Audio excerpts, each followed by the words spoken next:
Welcome back to the channel. This is Trinity Storm and you are watching second part of What If Naruto Found Legendary Sword of Heroes. If you enjoyed this video, please like, share and subscribe to this channel. Now wasting no more time, let's start the story. Field Country. Streets in Karga City. As Team Naruto strolled down the seemingly deserted street, they noticed the quiet. The sky was red with many thunderclouds nearby. Not a good sign. At the moment, they were in the marketplace, where business was booming at this time of day, but unfortunately, there was no sound at all. No one was there, at least not alive, and the whole place was empty. There were many dead bodies on the ground. Most of them were samurai, but there were also some civilians, and the team had not yet seen an alive person since they had come to the city. They kept walking cautiously in case the person who had done this was still present as they turned a corner toward the enormous castle in the middle of the city. The group nodded and exchanged glances before sprinting to the top of the castle wall. When Yugito heard boots hitting stone, she alerted the others to the impending danger. The group hurried into the guard tower nearby after Tenten waved them inside. In anticipation of what would happen, they hid behind a group of big barrels and repressed their chakra signatures. As Yugito called forth a golden bow she had obtained from the hidden vaults in Kumo, which held numerous ancient and forgotten artifacts of nations much older than the elemental countries, Naruto silently unlocked the Master Sword. What will you do with your reward? After all, we're the ones that made this little insurrection possible by letting Koichi, Sama, Sumiru, Sama, and their companions onto the castle grounds, asked three individuals, who were obviously castle guardsmen based on their attire, as they entered a moment later, laughing with satisfaction. Does it matter? We're rich and all we had to do was pave the way for that old fart of a daimyo to be overthrown. One of the three asked his fellows, what do you think the boss will do with the villagers and those farmers? Especially that redhead. You know that singing farm girl? Another was simply grinning. Didn't you hear? He's gathering those poor fools in the courtyard. He's going to make an example out of that old man and his daughter for defying him while everyone is forced to watch. I bet the girl is a screamer. Maybe once the boss is finished with her he'll give her to me, the last person said with a smirk. I'll be sure to make that ranch whore screams. Suddenly, an enraged Tenten threw several well-placed kunai throws, tearing flesh and sending the three dead to the ground. Sakura and Yugito could hardly contain their rage at the traitor's remarks, but they knew that attacking would have drawn too much attention, and Tenten could have killed them quietly, which is exactly what she did. Bastards! Sakura snarled as she grabbed one of the now dead bodies by the collar and used her superpowers to crush his windpipe. Naruto said, sigh, as he turned to face the root Anbu that was assigned to the group. Can you find out if there are any hostages in the castle? There are 23 hostages 3 floors down in the castle dungeon. All women and they appear to have suffered injury, he said, nodding and focusing his hand into a seal while scanning the entire castle with his ink recon and tracking jutsus. When Yamato said, so in other words they were used as nothing more than holes, he was stifling his own rage. Had they not been in enemy territory at the time, Lee would have also yelled something in rage, but his fists were clenched, indicating that he was prepared to kill something. Yugito had known that a kunoichi's life was more dangerous than a shinobi's, but these women were civilians, and for once, the team didn't mind that Sai's face was emotionless. What about Sakura's cousin? Naruto inquired, turning to face Sai. Haruno-san appears to be being taken by several rogue samurai to the courtyard with her father. I believe the entire city populace is there, the root Anbu wrote after refocusing his attention. And what about the Noopnans we're after? It's pretty clear they're the ones responsible for all of this, said Naruto. There are 5 of them, 2 Jonin and 3 Chunin, Sai communicated to the group. The words, Sakura, Yugito, Tenten. I get the feeling that those women in the dungeon aren't going to like any of us guys going down there to help them, came out of Naruto's mouth as he turned to his team and gave them orders. The 3 of them nodded in agreement. They'd probably be scared of us and to be honest I wouldn't blame them, so you 3 will be tasked with getting them to safety, understood? We get it, Sakura replied, her fists clenched. Naruto told them, feel free to kill anyone that gets in your way, before turning to face the others. We 4 will retrieve Marin-san and her father and take out the Kiri Noopnans. When Yamato said, cut off the head and the body dies with it. In response, Naruto nodded and said, exactly, let's go. A moment later, the team disappeared. Field Daimyo Castle, Karga City is the field country. A guard passed the many cells containing chained women between the ages of 14 and 25 as they made their way through the dungeon's dimly lit passageways. He smirked as he pulled out a key from one of the cells and watched the 2 young girls flee in terror.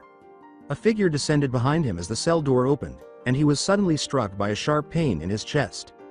Yugito whispered the name of her jutsu, Kaizuki, as she withdrew her hand covered in flame from the man's back, causing him to fall to the ground lifeless. A moment later, Sakura and Tenten came down and stared at her in surprise. "What?" she asked them as they picked up the guardsman's cell keys. Tenten, who had never witnessed anything like it, questioned, "What the heck kind of jutsu is that?" Yugito responded, "Something I developed. It turns my entire arm into a blade of fire of over 100 million degrees. It can burn through just about anything," and peered into the cell where the two girls were still shivering. Sakura said, "I'll take care of them," and walked over to the two. With the words, "I'll guard the door, but I don't think it's a good idea to remain here any longer than we have to," Yugito gave Tenten the keys. With a nod, the weapons mistress unlocked the remaining cells, releasing the hostages and bringing them together for Sakura to examine. When she finished, the three kunoichi led them out of the castle, being careful not to draw attention to their presence or their actions. 5 Kiri Nupnans stood on the elevated platform in the courtyard across from the castle, observing the assembled crowd of people who were all chained like prisoners. Many samurai guards surrounded the courtyard. Some were traitors, while others were merely hired assistants. A circle with a large, forgotten symbol engraved on it stood in the middle of the platform. As the assembled crowd of townspeople watched him in terror for his potential actions, knowing they could do nothing to stop him, the leader of the Kiri Nupnans, a man named Koichi, stood watching with glee. The leader called out, "I will make this simple, to get their attention. I am your new lord. You will answer to me and do as I command." One of the townspeople yelled, "We'll never obey you." The words, "You will either obey me or be punished," were delivered with a sly smile. His smirk vanished from his face as he noticed that most of the people in the crowd were now staring at him. His tone was cool and neutral. "Fine. It looks like I will have to make an example," he said. "Bring them out," he said, turning to face Sumairu, his longtime partner and second in command. After giving a nod, Sumairu departed and returned with 2 people bound. The first was a 47-year-old man with gray hair and his daughter, a 17-year-old girl with green eyes and long red hair. They reluctantly stepped onto the stage after being shoved there by the Kiri Nukanen. The crowd outside erupted in fear and rage, exclaiming, "What are you planning to do to them?" Koichi simply nodded to his subordinates and grinned at them. The 3 other Nupnans tied the 2 down in the center of the platform's circle after they nodded back. As the crowd finally realized what was going to happen, they could only watch in horror as the 2 struggled against their bonds. He told his daughter, "Be strong, Marin," the older of the 2. The redhead gulped a little and scowled at her captor. "I will too. San," she said. Koichi asked, "Any last words?" as the Nupnans moved to stand next to him, facing away from the audience. "Go fuck yourself." Marin spit in his face. "This is what happens to those who defy me and my master. Suiden. Suiryuden no jutsu," he said, his face hardening as he began to run through hand seals. The water of a nearby pond erupted in the shape of a dragon and moved to kill the 2 farmers. Both farmers closed their eyes and waited for the end, knowing that they were practically dead when that thing happened to them. "This will show those stupid vermin why they should obey me." The crowd yelled at him to stop, but he ignored them. Unfortunately for him, he made a fatal error. He assumed that this country would be free of ninjas. "Futon. Rasengan. Sweden. Hanryu." 2 voices yelled, "Gufu Suika no Jutsu," as the water dragon struck its target. After a moment, the fog lifted, exposing Naruto and Yamato standing between the 5 Nupnans and the 2 hostages. When Koichi saw the Konoha Hite, he yelled angrily, "What? Konoha ninja? Here." The guards were killed before they could move when a series of explosions shook the courtyard's walls. As the Kiri Nupnans recovered and proceeded to liberate the 2 farmers, Sai landed next to Naruto and Yamato. The Nupnans were unaware that Lee had slipped into the stand and swiftly undone their restraints. With a wave, Naruto said, "Hey Teme. Hope you don't mind us dropping in. For someone trying to take over a country, you aren't that smart." "Who the hell are you?" yelled Koichi angrily. Just as a green blur materialized above the 5 Nupnans, Naruto grinned broadly and said, "The question isn't who I am, but whether or not you have noticed you are about to die." As soon as Lee finished letting go of the crowd, he kicked down, and the 2 Jonin Nupnans saw the movement and shifted to the side. He knocked down one of the ninjas with a single blow, and before the spectators could notice, he was on his way again, punching the other Chunins twice in quick succession. As Lee dealt with the startled Chunin, Naruto and Yamato charged forward to battle the 2 Jonin. Marin said, "Who are you?" as Sai undid her shackles. After helping her up, the Root Anbu responded, I am a Konoha shinobi. My team was assigned a mission to guard you, and then went on to assist her father. The elderly man said, so Konoha got our message? That's good, and Terran exhaled with relief as Sai let the chains drop to the ground. Thanks, Terran said. Without responding, Sai returned his attention to the fight. Koichi pulled out his sword and lunged forward, determined to chop off Naruto's head. You will pay for interfering, boy. The leader yelled, and Naruto dodged the blow with the master sword.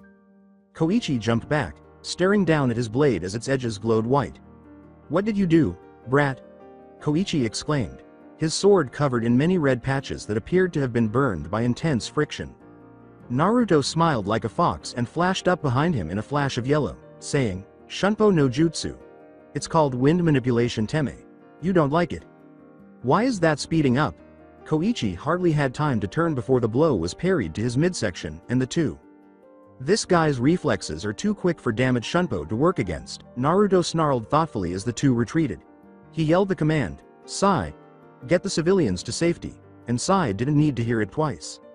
Knowing that close combat would be suicide, the three Chunin immediately withdrew from their battle with Lee and attacked from a distance.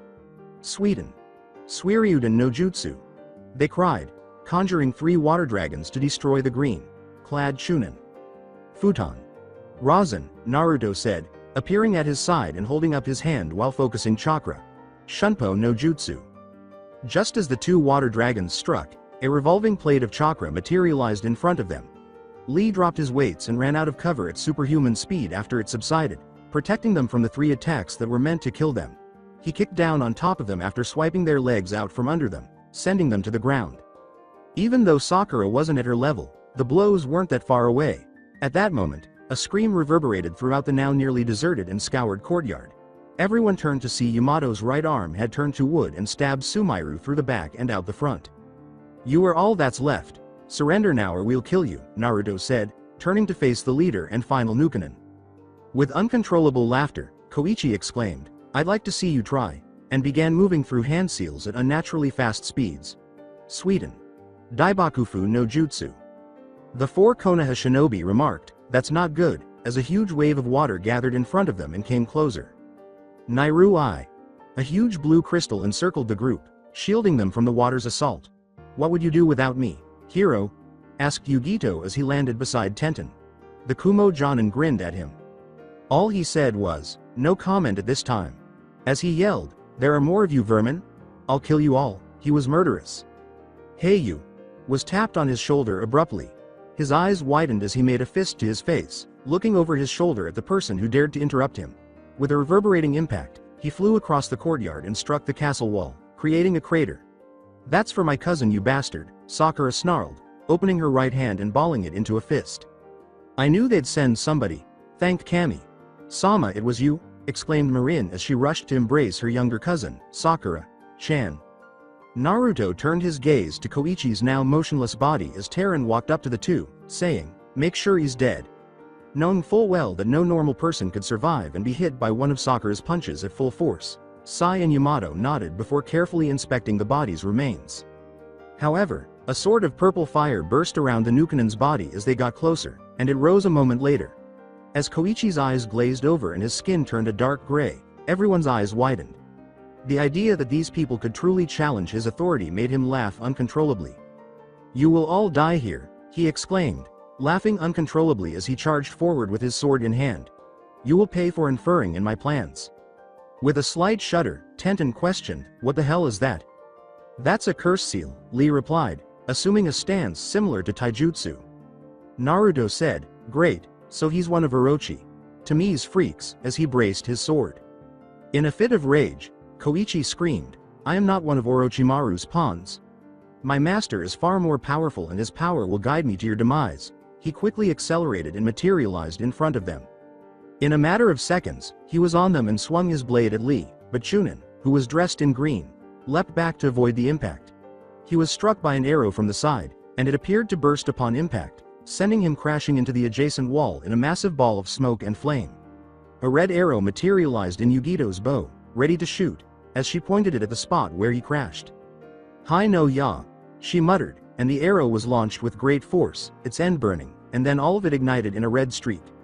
What the hell is this guy made out of? That was a direct hit.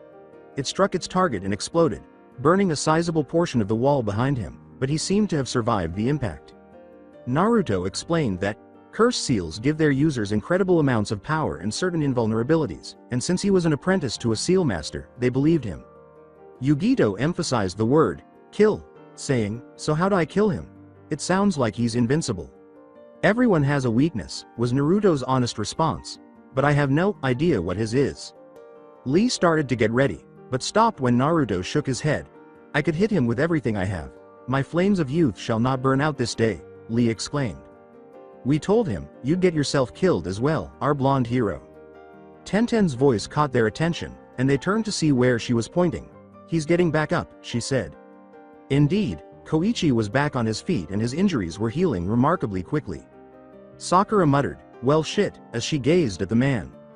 Yugito said, "I've got an idea," and then the clouds in the sky began to thunder uncontrollably as he began to go through hand seals. "Hopefully this will work. Let's see you survive this bastard," she said, raising her hand to the heavens and then lowering it, and everyone heard a howl like thunder.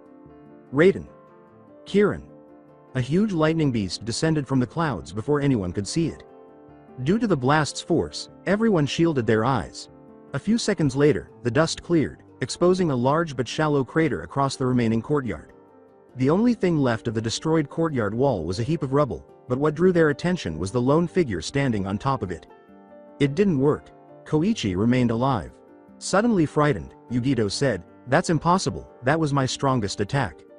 "What the hell is he?" Tenten gasped as he realized that Jutsu used the natural lightning in the area that was gathered from our chakra. He should have been burnt to death from the electrocution. Sai said, "Perhaps that's his weakness, he appears resistant to fire and lightning attacks. What about water?" Yamato said to him, "His own element? Not likely." Over her shoulder, Yugito inquired, "What about ice?" When she stated, it would be practical but the last of the Hyden bloodline wielders died 3 years ago and all of the natural ice users are in Yukigakure at the moment. Naruto and Sakura appeared dejected. The two of them stared at Yugito with wide eyes as she nervously asked, "Is this a bad time to tell I can infuse the ice element into my arrows?" Sakura practically froze in disbelief. How? That shouldn't be possible," she said. When a blue crystal like arrow appeared in her hands, she said, "Well, I don't actually do it. It's the bow. It makes either fire or ice arrows, there is a third but I haven't perfected it yet." "It's our best shot," sighed Yamato, eager to see how this would turn out. "Kori no ya," she muttered as the bow soared after leveling it at her target. Sakura lunged forward, determined to launch a counterattack. "Ha ha ha ha, is that your best shot?" Koichi exclaimed, grinning broadly. He thought the arrow would explode again, so he held up his hand to catch it. Kaden and Raiden jutsus don't work on him. He couldn't finish because the arrow froze him in a block of ice instead of exploding. 3 square miles behind him and him. When Sakura entered, he was only able to watch with wide eyes from inside the ice as she struck it with her fist. Her superhuman strength caused all of the ice to shatter, shattering the Nukanen's body and sending it clattering to the ground. When the last of the Nukanen was finally killed, there was silence throughout the city and the castle.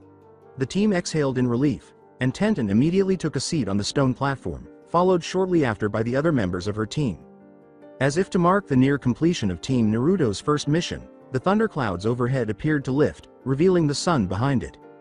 Field location: Haruno Ranch in Fensu Province. The team had been recuperating at the ranch for 3 days following the incident at the castle. The group had offered them shelter in appreciation, and Marin and Terran had returned to their ranch. Naturally, the elderly farmer and his daughter needed assistance from the Konoha Nins in order to find the missing animals that were scuttling through the nearby fields. Even though it would take months or even years for the nation to fully recover from the chaos, it seemed that the people would survive. Yugito had set up a marker of some sort, which she believed would be useful in case the worst happened again. The team was about to depart when Terran, the farm's owner, explained to them why he had requested ninja protection. He was apparently asked to deliver a convoy of supplies to a village near the foot of the mountains a few weeks ago, which was just off the main road leading back to Fire Country. Marin had fled after completing his delivery because he could smell smoke emanating from a nearby cave in the mountainside. When she got to the entrance, she saw 2 individuals standing there conversing, both wearing red cloaks that Team Naruto had recognized as belonging to Akatsuki. The 2 had disappeared inside, and as she attempted to follow them, a puppet of some sort attacked her. Since it was restrained by a wire or cable, seemingly acting as a guard, she was able to get away. The team had, of course, set out to discover why 2 Akatsuki members would be in an abandoned cave. "You sure this is the right way?" Naruto inquired, glancing up at the pioneer.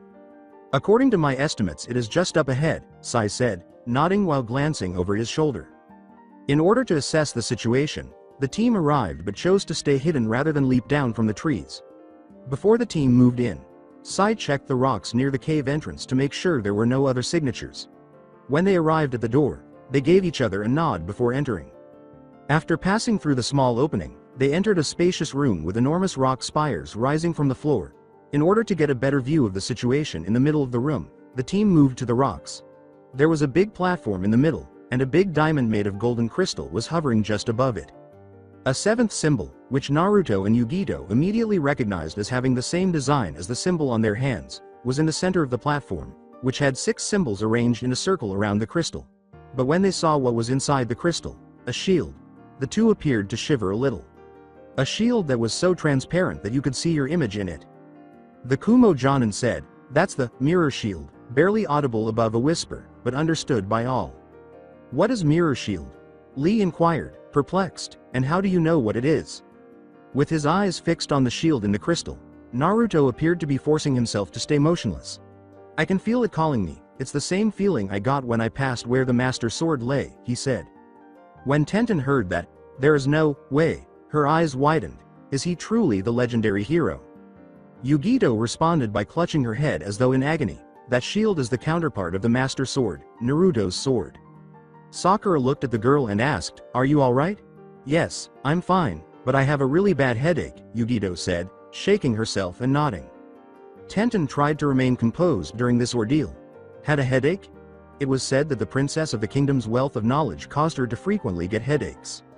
Lee said, "I think there's someone down there," and gestured away from the platform. Nearly all of the team members recognized the lone figure standing there in his black cloak covered in red clouds. Sakura's eyes narrowed. "That's Sasori," she said. Yugito asked, "You have a history with him or something?" After observing their response with confusion. Tenten said, "You could say that," in response. Sakura responded, clenching his fists, "He's a puppet master from Suna who attempted to kill us on our last mission." After reviewing the report regarding the former Team Kakashi and Team Gai's mission to Suna, Yamato and Sai remained silent and stated that, "He's no longer human, just a puppet, a human puppet." With no one else in the room, Yamato looked around and asked, "Where's his partner?" The statement, "It doesn't really matter. Akatsuki must not get their hands on that shield," was made by Naruto after he had checked the area temporarily. Lee questioned, "Why? It's just a shield after all." Yugito responded by saying, "That shield can reflect any attack, including attacks from Biju. If Akatsuki get their hands on it, none of the Jinchuriki will stand a chance. Their powers would just be used against them." There was silence in the group. Yamato said, "That's a lot of power. I see why you'd consider it a threat," with a knowing expression on his face. "If they managed to produce other shields like that, they could do a lot of damage. Thankfully, it can't be copied. It's made out of materials far denser than anything in known existence. But even so, just one of them is dangerous to have lying around," Yugito told them. "What are you doing?" Tenten asked Naruto as he knelt behind the rock and closed his eyes. He said nothing but, "I get the feeling I'm going to need this," and he stayed motionless. Activated Sage Mode, Naruto's pupils narrowed into horizontal slits as his eyes snapped open, revealing that they were now red. "Outline," he said, "I suggest we make this fast," and got to his feet. Over the past few weeks, Akasuna no Sasori's situation has gotten worse. A few weeks ago, while on a mission to capture the Ichibi Jinchuriki, he came dangerously close to being killed by 2 groups of kids. He had to construct a new exoskeleton for himself after the pink-haired bitch destroyed his scorpion body exoskeleton. He was then reassigned to a new partner, Toby, who had apparently recently joined. He was a carefree individual with a hint of insanity, but he couldn't help but feel uneasy around the mask-wearing Akatsuki member. The two had traveled to Grass Country's Heaven and Earth Bridge to obtain information from his spy in Orochimaru's stronghold. Things didn't go as planned. Orochimaru had been waiting, and it seemed that his spy, Kabuto, had managed to get the better of him. He had attempted and would have attempted to kill Orochimaru, but sadly, the Habi Sennin's apprentice had arrived after sensing the conflict. Tobi entered the battle at that point and knocked the young Uchiha around like a pinball.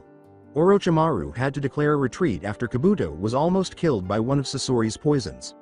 Sasori was aware of the reason behind his actions, but the Habi Sennin's body was failing him and he had to transfer quickly to avoid death. He was upset when he got back to the Akatsuki, and his partner had gone back to being carefree overnight, but he would always remember the way the man fought. Like a monster more than a man. And he was more troubled by that thought than he should have been. He had objected and asked why the Akatsuki leader had sent him and Tobi to Field Country to locate an ancient relic. The leader only stated that the shield they were sent to gather was necessary to serve as a kind of focusing lens and that it would enable them to accomplish their objective much more quickly, though it was not a requirement. He was definitely not religious, and he wasn't an archaeologist either.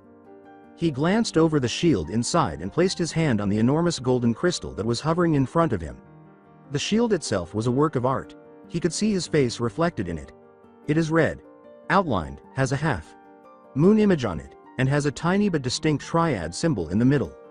Amused, Sasori considered putting it on his own body and thought, once leader Sama is finished with it, I think I'll attach it to one of my new puppets. His sense of danger was suddenly heightened when a pink blur materialized behind him. He turned quickly to find his puppet face punched monstrously. The impact blew him away, but the scorpion's tail caught him before he could move. Sasori cried out in shock, having not yet sensed anyone. What? She said. With Sakura standing over him, he struck the floor hard, causing a crater, and Sakura pulled him back by the tail before throwing him to the ground with another super punch, this time to the chest. She picked him up and threw him across the cavern before he could recover, giving him a vicious spinning kick to the chest that was strong enough to shatter his new scorpion body. Tenten questioned, wasn't that just a little bit overkill? After the team noticed he showed no signs of moving. Damn, I get the feeling you don't like him, Yugito said, sniffing.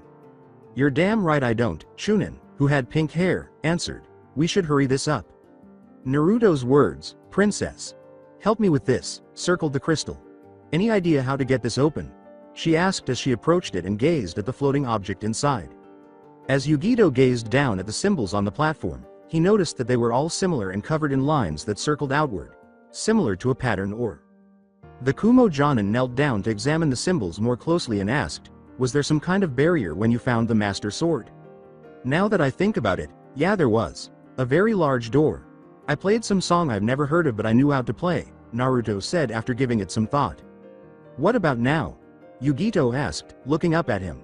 His honest response was, I could still play a song but I can't remember which one I used. These symbols aren't symbols at all. They're musical notes, Yugito said, pointing down at the symbols on the floor. It can't be that easy, Naruto said after glancing down at the platform. Try it, she advised. He had it hinge into a tiny ocarina after creating a shadow clone. Beginning with the first note on the platform, he put it to his lips and started to play. However, after a few notes, he realized he knew exactly what he was doing, so he continued unconsciously.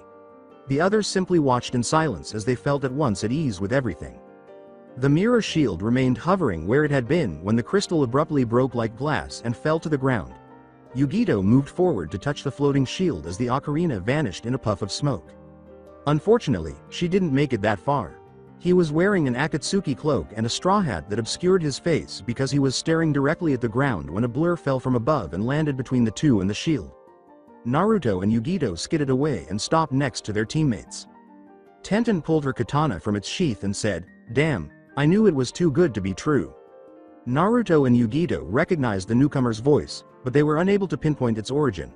I should thank you, we weren't able to get through the barrier around the shield but now we are, the voice said. Damn it, we've been played, Tenten snarled. The Akatsuki member lifted his head and revealed his face behind a familiar orange spiral mask. Come little children and meet your end, he said. The Mizukage? Naruto's eyes widened in recognition. The words, Oni, Kaden, Gukakyu no Jutsu, caused his straw hat to blow off and a huge stream of blue fire to emerge from behind his mask. Just as the ball struck the team, Yugito yelled, Nairu I, and formed a blue diamond-shaped crystal around them. Damn it. The strain is too much for me to handle at the moment, she grunted in pain after a few moments. Getting a good nod from the Kumo Jonin, Tenten said, this barrier can only stop things getting in right. She pulled out a pair of scrolls and put her katana back in its sheath. Let's see how you like this, she said, opening the scrolls to reveal hundreds of weapons, which she then hurled at the Mizukage. The Akatsuki member exclaimed, "Toba's a good boy," as the weapons appeared to go straight through him. Tenten's eyes widened in terror as he said, "It didn't work, so this is Akatsuki." Sakura caught Yugito as she screamed and fell backwards in agony, the barrier collapsing as she went. Futon. Rasen, Naruto said, preventing the impending attack by raising his hand in the shape of a plate of wind and chakra. "Damn, that's hot. That's no ordinary fireball jutsu," was the statement as the flames flickered at the edges of the barrier and rippled along it. When they saw it, Sai told them, "It looks like it's superheated, which is why it's turning blue. I'm picturing something like a Bunsen burner."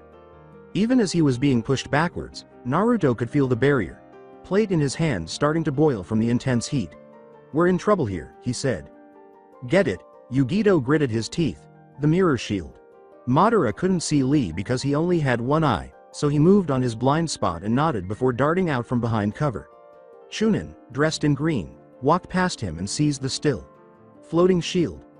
Just as the mirror shield was thrown to Naruto by the collapsing chakra shield, he returned to the group a few moments later at full speed. "You all will die here, if you're lucky," the man in the mask said as the team was engulfed in flames. The room fell silent abruptly, and then the flames shot back at him with a loud booming sound that reverberated throughout the cavern. "What?" He raised his hand and swiped it outward, extinguishing the flames. "I don't know how you did that, but you won't get far," he said. With his sword unsheathed and the mirror shield raised in a defensive position, Naruto turned to face the team and said, "Of course. The mirror shield reflected my attack back at me." Sakura yelled, "I'm taking this guy down now," and in a matter of seconds, she was in front of the Akatsuki member. "What the hell?" she exclaimed as her punch went straight through his head without doing any damage. "Our attacks are phasing right through him. Get out of there, Pinky," Yugito yelled. The Mizukage said, "Ignorant little children," as he abruptly grabbed her hand and kicked her in the stomach, sending her crashing into a nearby rock formation. "Pitiful fools.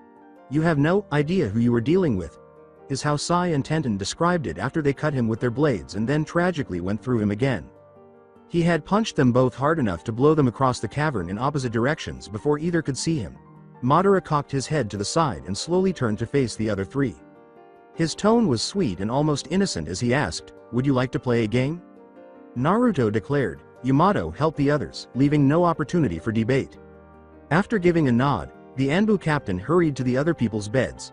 The Akatsuki member said, "Splitting up your forces against me is a bad idea, hero," in a lethal tone. Naruto snarled as he rushed forward, sword ready, saying, "Shut up, Mizukage. Teme. No one calls me hero except the princess here." Naruto swung his sword in a broad arc, saying, "The master sword? No matter. You are still too weak to face me," but the cavern echoed with a loud clang. "That sword of yours is very dangerous. It is one of the only weapons in existence that can actually hurt me," Madara remarked amusedly, clutching the handle of a large red and black sword that was jammed in the ground but prevented him from being cut in two by the master sword. "You're still just a child after all," he said. The statement, "Sadly my sword," the dark sword's sole purpose of creation was to stop the master sword from posing any real threat, would have been a smirk if it weren't for the mask. Note. Consider the Twilight Princess's Ganondorf sword. With his big red sword still in hand, he was blown backwards when an arrow covered in flames struck his side and exploded. "Hai no ya," Yugito said, leveling her bow. Even though the attack managed to actually do some damage, it wasn't enough, she whispered, her eyes hardened at the sight of the clear dust. As he stood there, Madara's laugh reverberated throughout the room. "So the princess has a bit of fight in her after all. This is getting interesting," he said as a dark blue ring appeared in his raised hand. His hand erupted in a whirlpool of dark blue spirals that hurtled toward Naruto. He raised his shield to block the blow, but it was too powerful and he was blown back. With gasping breath, he slammed into the ground next to Yugito, still panting heavily as the vortex subsided. Yugito tried to heal her blonde teammate, but her hands were glowing green. "He's too strong," she said. "I know. We can't win like this," Naruto said with a painful grunt. The Kumo Jonin stood and said, "We have to leave this place." Naruto got up and asked, "Have you got an escape plan?" "I set something up just in case we needed it," she said, nodding. "And what make you think I'll let you leave here alive?" the Mizukage asked with a laugh. "You don't have a choice in the matter," was said as the other members of the team suddenly showed up at their side. "Furore K's. Yugito said with a smile and a raised hand as a column of light surrounded the group. Madara's lone eye grew wide, and he tried to stop them, but it was, no, too late. They got away, with the shield no less, and they were gone. He trembled with rage as he watched Sasori, his partner, emerge from the surrounding rock formation. That girl has a mean left hook, the puppet master remarked, massaging his jaw. Field location. Haruno Ranch in Fensu Province. The team had returned to the ranch after Yugito teleported them out of the cavern using what she dubbed Furor's K's. The team spent the remainder of the night in a somber mood. Most of them were unable to sleep because of what had transpired in that cave. Tenten was sitting at the kitchen table with her head resting on it in the early hours of the morning. Even though it appeared to be lost, her sideways gaze was fixed on the window, so, the Princess of Destiny and the Hero of Time. Mom's story is true after all, she said with a somber laugh. She smiled as she thought, even though I never would have imagined the legend starting again in those two. I wonder if the so-called King of Evil will show himself soon. I wonder if they've both realized it yet. She knew that all of the boys, with the exception of Sai, who had unexpectedly sustained the most injuries during the altercation with Akatsuki, were on patrol in case Akatsuki decided to stop by. At that moment, she heard what sounded like shouts coming from outside. She got up, left the house, and hid behind a corner. When she peeked around the corner, she noticed that both of her female teammates were yelling at one another. More precisely, Sakura was yelling at Yugito as he was leaving her. When our little princess said, "You need to get your priorities straight, girly," she was being patronizing. Kami. Sakura gave her a fierce look. What is your problem anyway? You may be close to Naruto, but you can never be with him. You from another village and he wants to be Hokage. Yugito returned her stare. And what about you, huh? You think you can be with him? Huh? I said it before and I'll say it again. You can't give him what he needs. The words, I don't like him that way. He's a friend and team mate, and beside, Sasuke hardened the pink-haired Kunoichi's eyes. The final part was whispered by her. Kumo's wildcat grinned glumly. Like I said, you need to sort out your priorities. I mean, come on, girl. The Uchiha betrayed you and your entire village. A village, I might add, that has bent over backwards for him and praised him for his bloodline. He isn't even in the bingo book, yet he clearly abandoned you all, and you still love him even after all he's done. You don't know him. You don't understand. He was being controlled by Orochimaru's curse seal. He would never betray us willingly. Especially not for power, Sakura said with a fierce glare and a shake of her head. Yugito remained silent for a moment before speaking once more, but in a chilly tone. Sakura's eyes widened as she said, yeah, he told me everything, including that promise he made you. You're right. I don't know him and he'd have to have some good qualities if Naruto wants to bring him back, or was it his promise to you? Don't expect him to be your little slave like he was 3 years. If you do, I'll kill you, Yugito said, her eyes narrowing. Sakura said, who the hell do you think you are? I'll treat him however I like, and as for that promise, Sasuke, he had to have been controlled, as tears welled up in her eyes. As the Kumo Jonin said, keep telling yourself that. Maybe someday others will actually believe it. He simply turned and left her. With her hand glowing blue, Sakura charged at the blonde, growing more and more enraged at her remarks. Chakura no Mesu. She yelled, you don't know anything about Team 7, so don't talk like you do. Quickly turning, Yugito's right arm caught fire and she lifted it to block the pink-haired Chunin's Kaizuki attack. Both jutsu held each other in place, causing tiny sparks to shoot out in a loud clang that sounded like metal hitting metal. Despite their apparent inability to hold their own, the Chakura no Mesu held onto the hand or blade. If you wanted to fight, you should have just said so, Yugito said, glancing down at the ground while covering her face with her hair. Wake up, girly. You don't live in a fantasy where your boyfriend is waiting for you to save him from his darkness, she said, glaring up at the Chunin with a furious expression before slapping him hard across the face with her other hand. Sakura yelled, shut up, as her cheeks turned as pink as her hair. She said, you could never understand what I'm going through, as she broke off their impasse and ducked before punching the blonde in the stomach. With a lightning ball in her hand, Yugito charged off, shouting, Raikyu, as she hurled the ball at Sakura. This bitch will pay for what she said, the Konoha nin said, squinting her eyes. She kicked the ground, uprooting it, and then ducked behind it to serve as a kind of protective barrier. Ignoring it, Sakura lunged ahead before Yugito could see her and punched her in the middle, saying, damn, she hits hard. Yugito gave a painful grunt as she abruptly found herself hurtling backward and colliding with the ranch wall. Sakura stood attempting to see through the cloud of dust created by the impact, asking, "How do you like that cloud, girl?" Then she felt a wave of something she couldn't even begin to comprehend wash over her, and a huge purple chakra claw appeared out of the smoke. What? She thought. When the claw caught Sakura by the midsection, her eyes grew wide.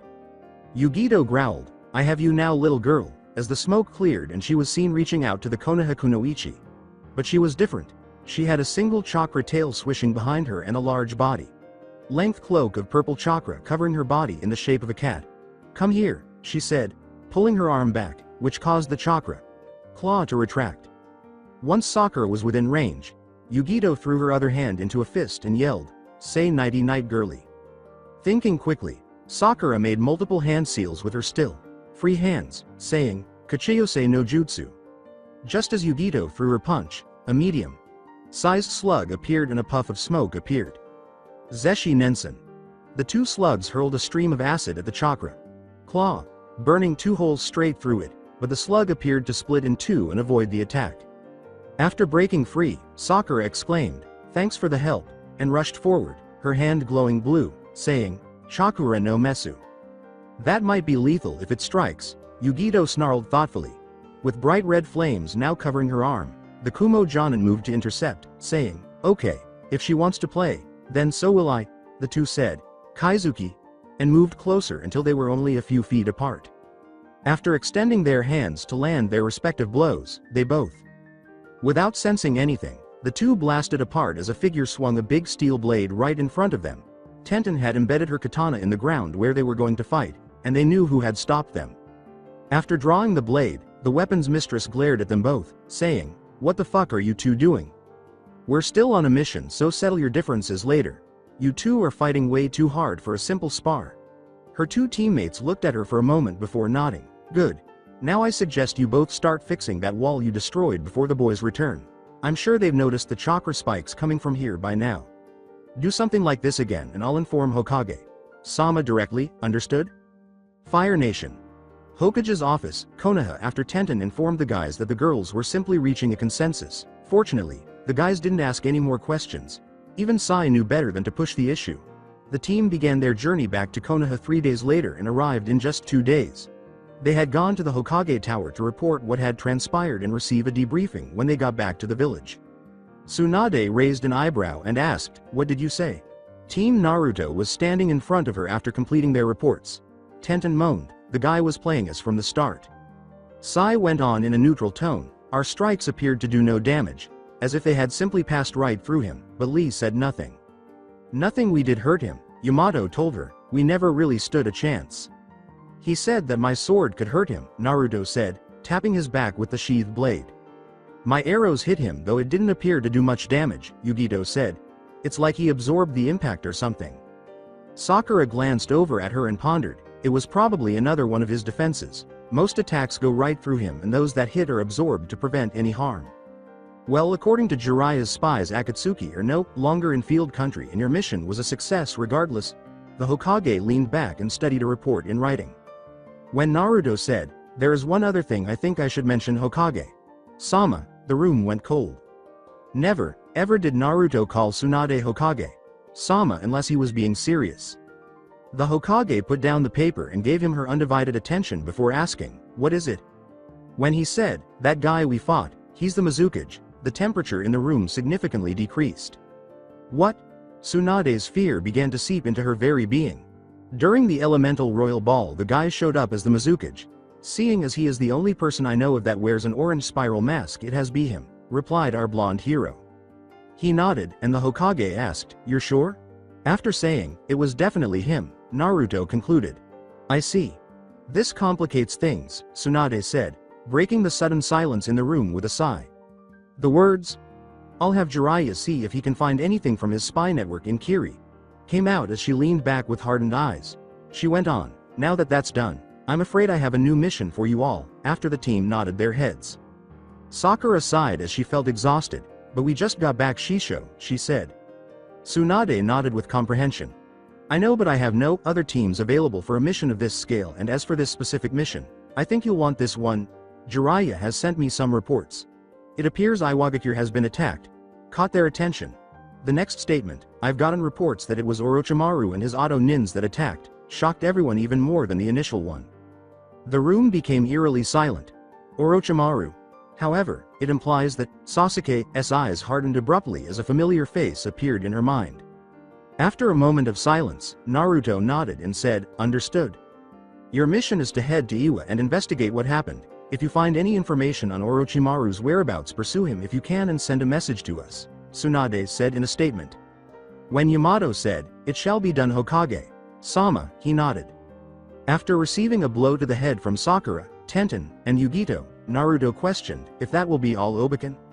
Yugito sighed, "Will you ever learn respect?" With a sigh, Tsunade reclined in her seat. Her words, dismissed, were a wave.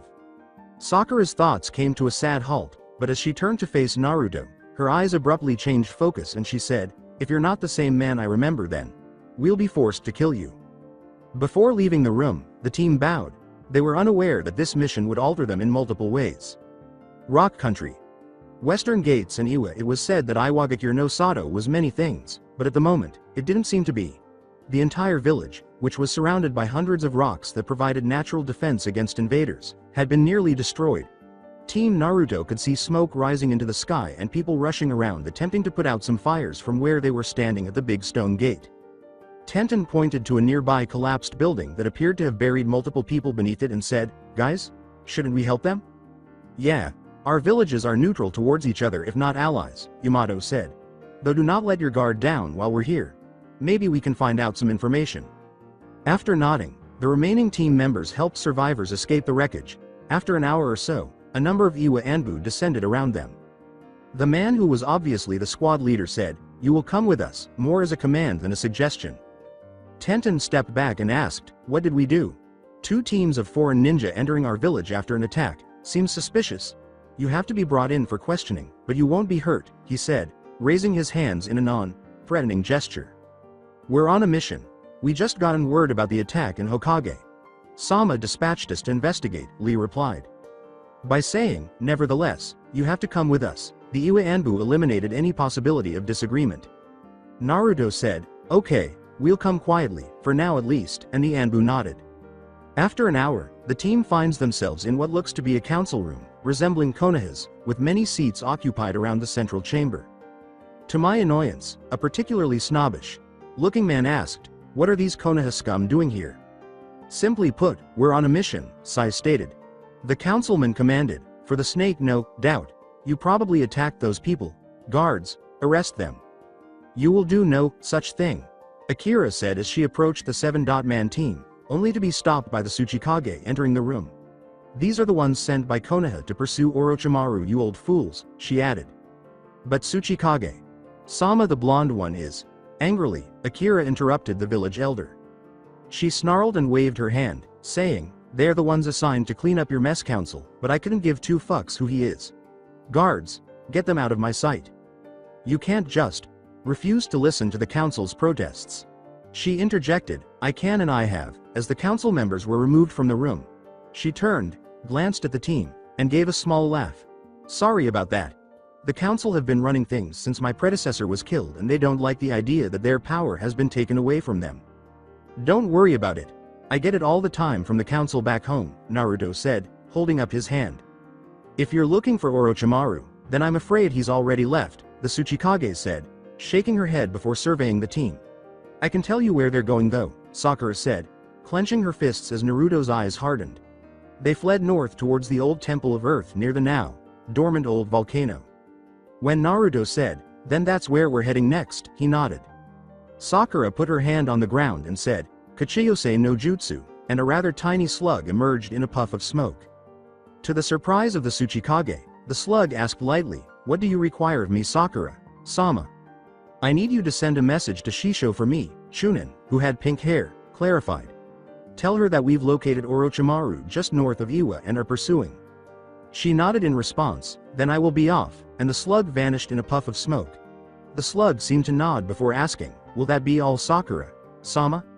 Akira attracted their attention by saying, "I'll have one of my Chunin show you the way," as an Iwa Chunin entered the room. She gave the order, "Take them to the northern gates." The Chunin murmured, "It shall be done, Tsuchikage." Sama, and escorted the group outside. Godspeed. Rock Country, Underground Cavern, Death Mountain.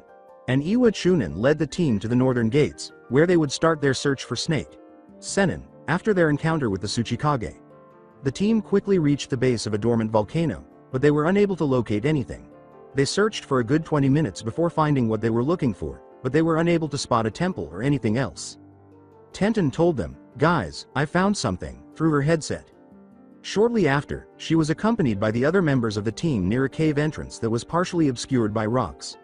Sakura remarked, "Looks like someone really wanted to get inside," after observing how the rocks appeared to have been pushed open with force. Yugito muttered, "Rai Bunshin no Jutsu," and 3 clones materialized beside her. It was said that they should set off any traps in there, as they sprinted ahead and squeezed through the brakes. The team went inside after about 5 minutes. "Watch yourselves in here, we don't know what we're up against just yet," Yamato advised them. "It's a dead end," was the phrase they used when they seemed to come to a rock wall at the end of the tunnel after 10 more minutes of walking. Sai said, although he seemed a little let down. "It's hollow. There's something on the other side," was Yamato's verdict after pressing his hand against it and knocking, receiving a faint echo in return. Naruto said, "Sakura," before turning to face her, "how about you knock on the door?"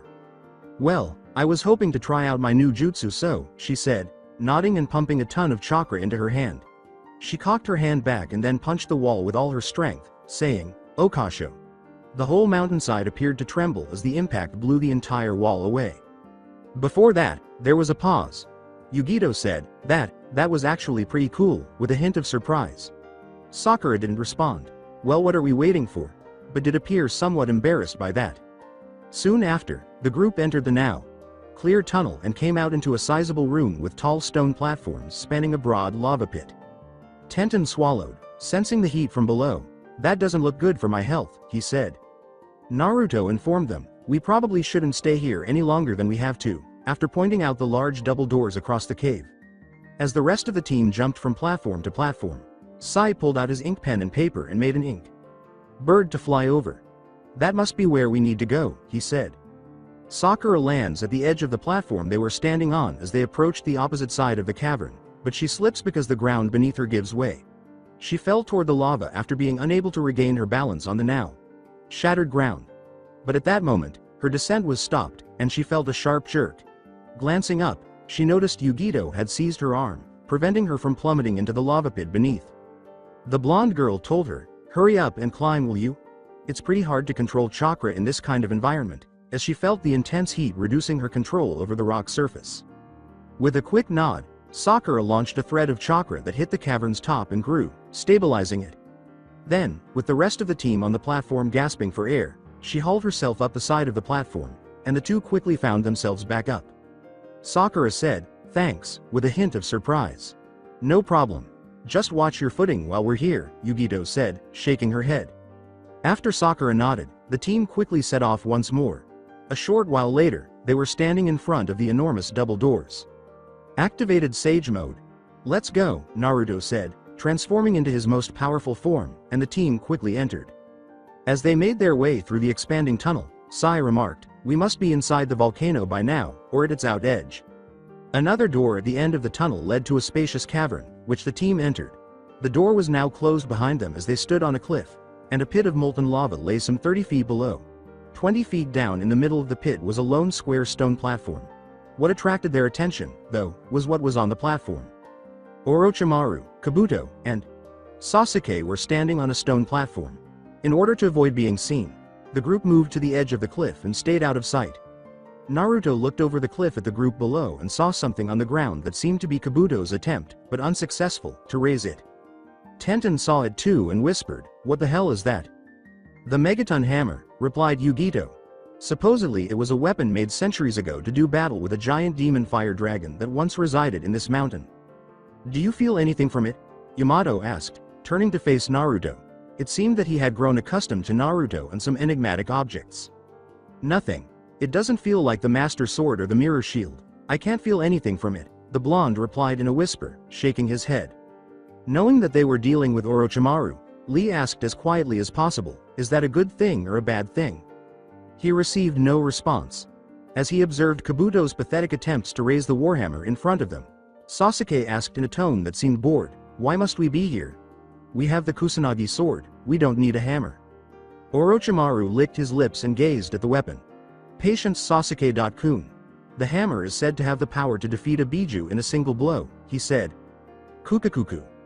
If Akatsuki are able to use the Biju against us, then this will be our counter to them. To get to Itachi we might need this unless you don't care about your revenge? I don't need this rusted piece of scrap metal. My Sharingan will be enough to deal with any of those demons, the Uchiha said, giving him a menacing glare before turning back to the hammer. Whatever you say, said the Habi. Sennin with a chuckle. You and the Sharingan will soon be mine, and I will become a god with the hammer and the Kusanagi sword. Kabuto reported, it's no use Orochimaru. Sama. The weapon is extremely heavy, as he released the handle of the hammer. The Otokage's yellow, slitted eyes never left the hammer as he gave the order, keep trying. We must get the hammer out of here and back to my base before I can begin my experiments. Ignoring them, Sasuke turned away and allowed his thoughts to wander before glancing up at the cliff above the entrance, exit. He looked up impassively and then turned back to face his two friends. Kukakuku. Kabuto, stop what you're doing, we have guests, Orochimaru said, turning to face Sasuke. Won't you join us? He asked, glancing up at the cliff above. Tenten asked in a sudden, terrified voice, how the hell did they know we were here? Yamato calmly stated, it doesn't really matter how they know but they do, and gave a defeated nod. We have two choices, run or face them. They really didn't have to consider it. The group leapt out and descended to the platform below, landing at the edge of it. Naruto, Sakura, Sasuke said icily, and it only took a glance to recognize them. Sasuke, they both said simultaneously, their eyes sad. The Habi. Sennin allowed a smirk to creep onto his face and asked, my. Naruto-kun, what are you doing in a place like this? Naruto grinned and retorted, hunting for your pale old ass, pedophile. Yugito said in a somewhat upbeat tone, yeah, he decided to take me out to get some snakeskin boots, you wouldn't happen to where we could get some, would you? Orochimaru's smirk vanished as he turned to face her, saying, watch your tongue, girl, or you just might lose it. As the Kumo Jonin said, sorry but you're not my type, their pupils squinted into vertical bars. You're not mine either, the Habi, Sennin said, turning to face Naruto. The pale, skinned man narrowed his eyes in rage as Naruto said, raising his hands in defense. Orochimaru abruptly opened his eyes and used his snake-like tongue to lick his lips. You two have quite the mouths on you, I'll cut off both your tongues, he said. Sakura turned away from the Otokage and focused on Sasuke, whom she had been pursuing for 3 years. She whispered, come home, Sasuke. Come back with us to Konoha. You haven't changed at all, you're still annoying, he said without even flinching. The words, stop trying to chase after that foolish fantasy of yours. I made my choice, made her eyes widen as she remembered them from a long time ago. A flash of green had sped past her and delivered a bone-shattering blow to the Uchiha's face before anyone could even blink. The resulting hit had sent the man hurtling backward at high speed, but he had recovered and landed on the far wall of the cavern. Rock Lee stood where he had been a moment before, slowly retracting his arm into his Goken stance as he raised his head and glared at the person who had hit him with his Sharingan spinning wildly. Do not question her flames of youth, traitor, the green-clad shinobi shot back with a fierce glare. She's far better than you'll ever be. Let's go wild, Naruto agreed wholeheartedly. Yamato hurled a big wooden spear forward at a high speed, hitting Orochimaru in the shoulder. The Habi. Sennin didn't even bat an eye, but he grabbed the sticking object, pulled it out, and then snapped it. Orochimaru laughed as he looked from Yamato to Naruto. A user of the wood element? Kukakuku. Well, it appears one of my old experiments survived after all. That explains why you were assigned to keep him under control, he said. Examining the Anbu captain, Kabuto said, if I may ask, who is he? He's one of my old experiments back when I was trying to recreate the powers of the Shodem Hokage, who was said to have the ability to suppress the Biju, or more specifically the Kyuubi itself, said the Otokage. When he said, we should take samples back for testing then, Kabuto adjusted his glasses once more. It would be interesting to see the results of further experimentation. Tenten used chakra strings to launch more than 100 weapons into the air after removing 2 of her weapon scrolls. Soryu Tensakai, she yelled as the weapons descended upon the Auto Nin's position. The team could only hear the incessant laughter of Kukakuku, very impressive little girl but not good enough, as the 3 were hit by the attack, which left dust all over the place. The words, You're all quite entertaining," made Orochimaru's eyes widen with laughter. As Sai threw hundreds of tiny inkbirds at him that were primed with explosive tags, his grin remained unwavering. Kukakuku. Very entertaining. Just as they exploded, he leapt back and skidded away, appearing to display curiosity. Sumi. Ink. Jutsu. My. I've never encountered such a thing before. Perhaps I should take you too, he said. Without saying a word, Sai appeared in front of him, swinging down with his Anbu sword, and Yamato appeared behind him, attempting to stab him with a wooden spear he had made around his arm. However, both were stopped before their attacks could be carried out. With a smirk on his lips and his eyes closed, Uchiha Sasuke had snatched both of their attacks with his bare hands. Chidori Nagashi. Orochimaru leapt away as Yamato's arm stabilized. With a whisper, Sasuke shocked them both with electricity. Before he knocked them both away with two well-placed kicks to the face, they both let out silent screams of pain. He turned to the other members of the team, his eyes open now, his Sharingan spinning wildly in both eyes, and the two rolled to the edge of the platform, appearing barely conscious from the attack. After removing the Kusanagi sword from his back, Sasuke said, "Let me show you my power. Why are you here, Naruto? You know that you can never be Hokage if you die here," he said, appearing at Naruto's side and standing next to him with his arm resting on the blonde's shoulder. "I think that someone who can't even stop his best friend isn't worthy of the title Hokage. What do you think, Sasuke?" Naruto said, still looking forward but in a dejected tone. Instead of responding, the Uchiha hurled his Chikudo into the blonde's back before he vanished in a cloud of smoke. He appeared momentarily taken aback and quickly retreated. Soon after, a haze of white and yellow erupted where he had been standing, shattering the rock beneath the force of the impact. With a smile on his face and the mirror shield fastened to his other wrist, Naruto held out the master sword to him and asked, "Shall we continue?" With a sly smile, Sasuke leapt forward and swung his electrified sword outward. When Naruto noticed this, he leapt forward to meet him. They clashed in the middle, just a few feet apart, with a loud clang as metal struck metal. Sparks of electricity flew from the two blades where they collided, and the sound seemed to reverberate throughout the cavern. Is that wind elemental manipulation?" Sasuke asked, pulling away, as he glanced down at his weapon and noticed a huge red mark where the two blades had met. "Of course. You like it, Teme?" Naruto simply smiled, his sword's edge glowing a brilliant white. Sasuke's HN was audible. Faster than the eye could follow, he performed a shunshin to emerge next to the blonde, poised to attack.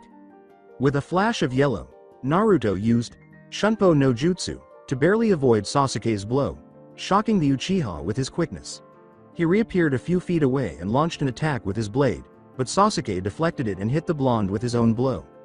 "Damn it, his reaction time is too good." "That's it," Naruto said, parrying another blow and sending Sasuke reeling back in an upward arc. "Rasengan," he said, channeling chakra to his hand and spinning it continuously in all directions.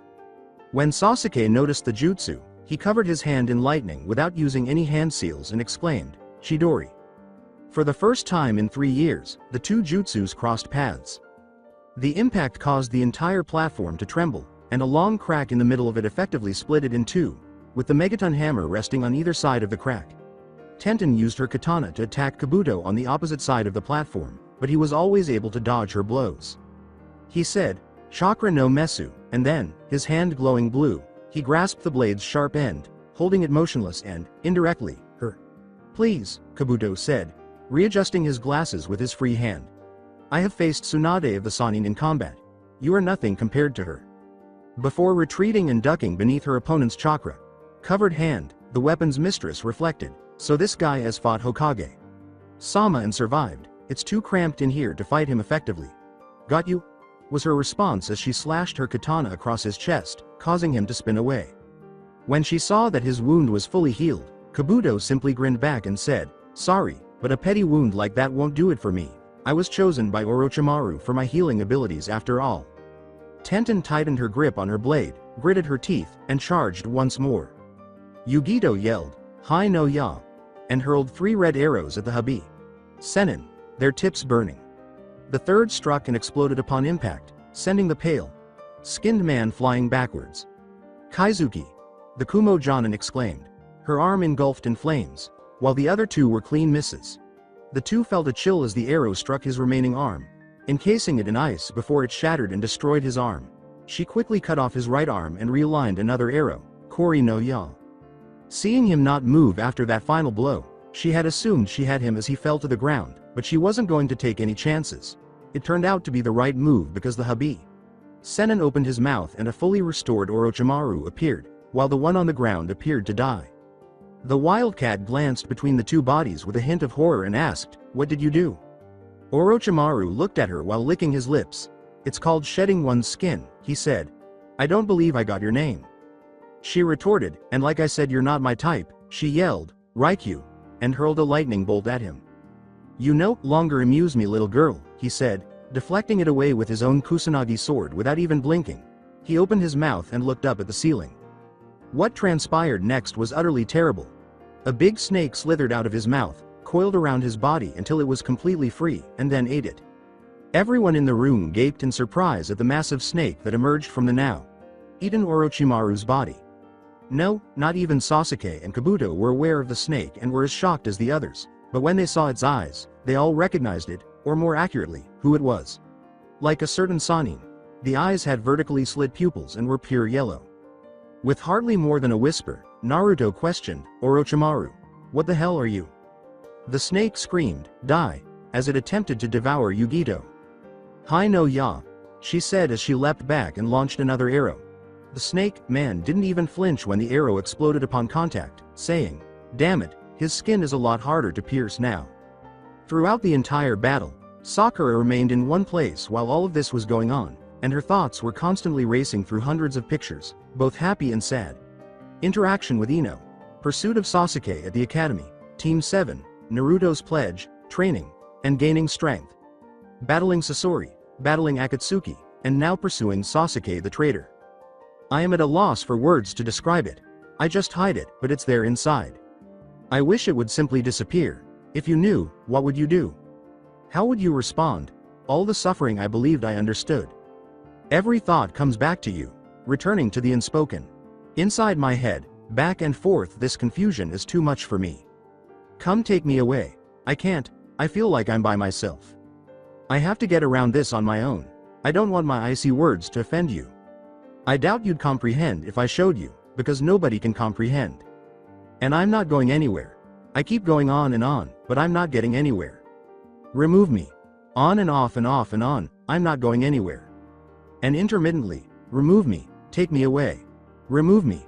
She continued to cover her face and stare at the floor while her fists clenched and her whole body trembled with rage. When Kabuto noticed that she was still motionless, he kicked Tenten away and lunged straight for the pink-haired Kunoichi, his hand glowing blue chakra. Sakura surprised him by raising one hand in response to the attack, which was glowing green. He attempted to pull away, but she held onto his hand tightly, preventing him from leaving her range. Flashback. Jutsu does not start, Sasuke told her, "You really are annoying," and turned to leave into the night. Flashback. No ends to jutsu, she said, "No, just loud enough to draw Kabuto's attention." Flashback.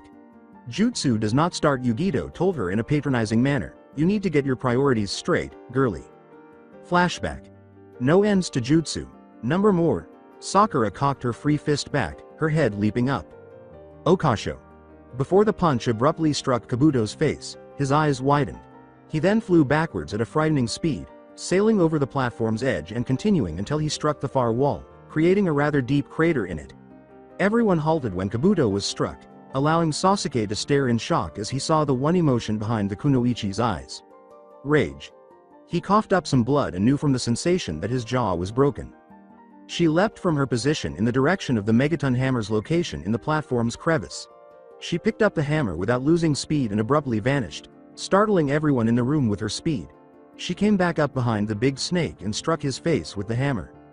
Even though he was able to slither back on it, Orochimaru was flung across the cavern and almost fell off the edge. Unfortunately, this was useless because Sakura materialized beneath him and struck the snake's chin with the hammer swung upward. The blow sent the Sannin through the ceiling and continued until he reached the surface, where he landed in a group of trees after falling back towards the earth. The two surviving Auto Nins fled up the hole Sakura had made after realizing that it would be much more difficult for them to survive in such confined spaces. Sakura knocked the Habi Senin around like a pinball, and the rest of Team Naruto just stared at her in disbelief. "They're getting away. Come on, let's go." Naruto yelled at the other members of the team as he jolted out of his daze. Orochimaru reverted to his human form on the surface in an attempt to catch his breath, ignoring the sharp pain in his jaw, saying, "That girl. That hurt more than one of Tsunade's punches." Deactivation of Sage Mode. "Are you alright, Orochimaru? Sama?" Kabuto asked the Otokage as he stood up, just as Sasuke and Kabuto leapt down next to him. As Team Naruto leapt down in front of him, a sneer appeared on his face. "I'll be fine," he said. "Kukakuku. Impressive performance so far, but if you keep fighting you will ultimately die. We'd rather come after you than the other way around," Sakura said, glaring as she held the megaton hammer. Orochimaru said, "Such a child, with a disgusted expression. How could that hammer be wielded by a slut? Why?" He was sent flying back through the forest for more than a mile with a big claw mark on his pale face before he could finish, causing a flash of crimson. The two surviving Oto Nins turned abruptly and saw what they believed to be Naruto standing in the same spot as Orochimaru just a moment before, but he appeared to be someone else. A red liquid. Like substance that Sasuke instantly recognized from the Valley of the End 3 years prior covered him from head to toe.